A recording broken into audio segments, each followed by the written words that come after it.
La pluie tambourine, furieuse, percutant le pare-brise avant de s'abattre sur le macadam.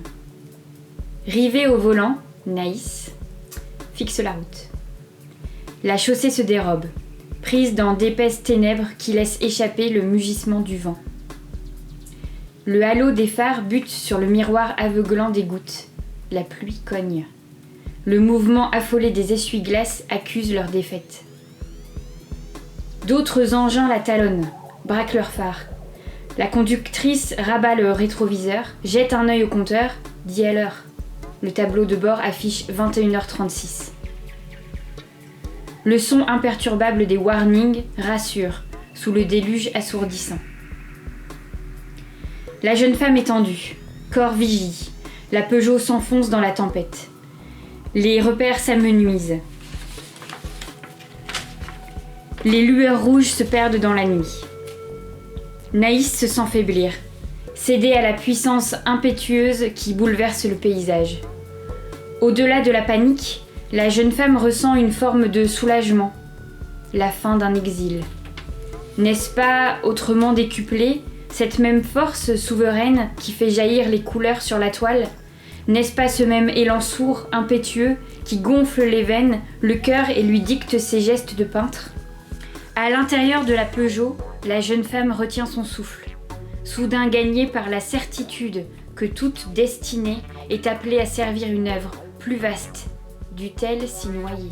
Naïs a les yeux vagues, ses mains froissent sa robe de soie, une robe impertinente, une robe d'été qui trompe les premiers froids, une petite robe de fête, de cette couleur qu'a le ciel plissé dans le ciel d'orage. Naïs mord ses lèvres, fixe cet envers du ciel où le monde se termine. Il y a une beauté à cela, une beauté vénéneuse et rare. 21h40. Théo fait monter la chienne dans la Volvo et démarre. La pluie se précipite sur la voiture dès l'ouverture de la porte métallique. Théo roule, absorbé par ses pensées. Isadora jappe à proximité du bois. L'eau se rue sur les vitres, poursuivant le véhicule qui roule au pas. Isadora sonde tour à tour son maître et le pare-brise, poussant un gémissement plaintif. Théo s'arrête et plaque les mains sur les vitres. Il se met à calculer.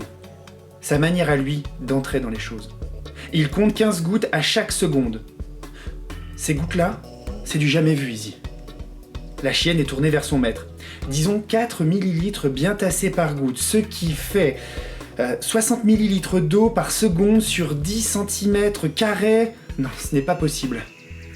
180 litres par mètre carré et par heure.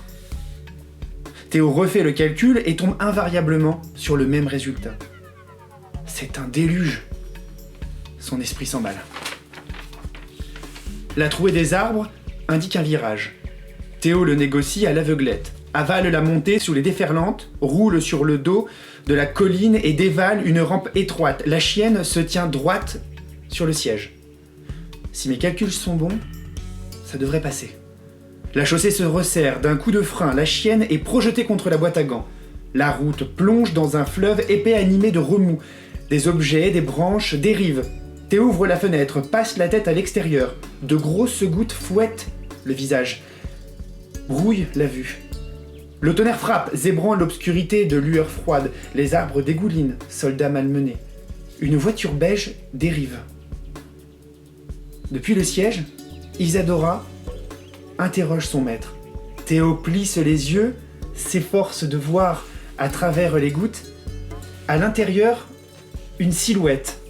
Théo bondit hors de la Volvo. Un froid pernicieux enserre Naïs. La peur gagne. Son ventre se serre, secousse. Bruit sourd sous la culasse. La voiture ralentit, freinée par un épais limon. Le courant soulève l'arrière de la voiture. L'emporte par le côté, tout se met à tanguer. La carrosserie essuie des coups avant d'émettre un long râle. La Peugeot percute de gros blocs. En un instant, l'eau s'infiltre dans l'habitacle. Froide, boueuse, elle s'insinue dans les ballerines, lèche les chevilles, les mollets. Sur la berge, Théo ruisselle. Isadora se trouve à côté. Tous deux tendent le cou. La Peugeot s'est immobilisée à une vingtaine de mètres. Hé! Hé oh! La pluie est battante. Hé! Vous m'entendez? Vous m'entendez? Répondez! La pluie hache l'écho, éraillé de sa voix. La chienne aboie. Naïs est fascinée par l'aura glacée de l'eau. Elle laisse l'eau faire son œuvre, recouvrir, effacer, remonter le long des jambes. La jeune femme sera enfin lavée de tout, innocente comme si elle n'avait jamais souffert et jamais ri, diluée. Ne plus revenir. Les phares ne donnent plus de lumière, la nuit est un gouffre. Ce premier âge empli de Dieu, cet avant du ciel, cet avant ténébreux d'où la grâce un jour s'est enfuie. Disparaître, céder à la nuit, ni lettre, ni motif, rien. Resterait l'étoile, cette dilution d'elle-même dans la couleur.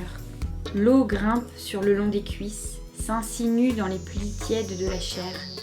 La robe flotte, pétale de coquelicot.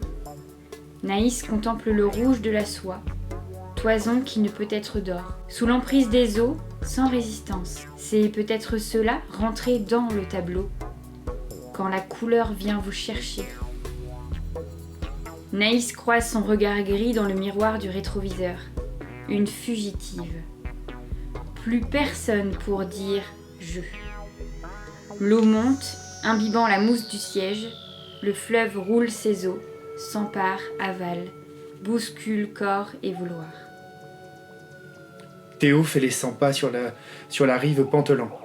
Sourde à ses appels, la silhouette demeure immobile dans la voiture, prise par les eaux. Braver le fleuve? Impensable. Les eaux cernent l'homme, les berges s'éboulent, la pluie fouette amèrement. L'homme peste en retournant la boue, et il assiste au naufrage, impuissant.